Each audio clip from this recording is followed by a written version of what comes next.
Yeah!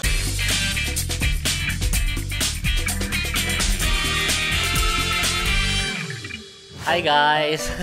This segment is called Sian Gaza Reads Mean Tweets. So I'm gonna read some tweets. I don't know if it's against me or whatsoever, and then I'll give my reaction. So first, from Darwin Ace Ermitanio. I don't know why, but Sian Gaza's voice is freaking hilarious. Buti na lang sa billboard siya ng invite ng coffee date, or else Erich will be shook. You answered your question already. Kaya billboard kasi nga, walang ihaharap kay Erich. Sablay talaga. From Abigail D. Sian Gaza in social media. From Creep asking out Erich through billboard to scammer to online meme. Damn!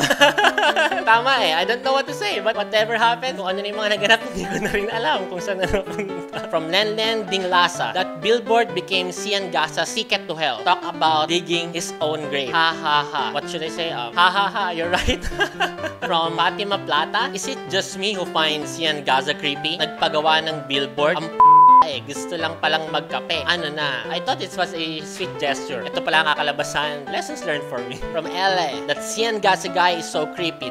And he's a well-known scammer in Davao. Why do people think the billboard was cute? I don't know what to say now. Maybe I'm creepy because of what my gesture na it's not my intentions at all, and the scammer thing, so I don't know. Social media character assassinated me, so I just need to humbly accept everything. From G. Yak, nasa labas lang pala ng FEU yung billboard ni Sian Gaza. Kadiri, nakikita ko everyday. Somebody, please take that shit down. Don't worry, mataterminate na yung contract. Just give me about 12 days more, then wala na siya by July 31 because the contract is 1 month. Patawad. From Trishi, mas lalaki pa boses ni Charis Pempenko kesa kay Sian Gaza. Baka need din ni Sian ng testosterone shot. Ha ha ha ha ha. Do you have any referrals? Maybe I need it. The fact my voice is like this since birth, and I fucking hate my Gaylord voice. Kahit ako. So if you have referrals, then I will be glad to spend for the testosterone shot that you suggested.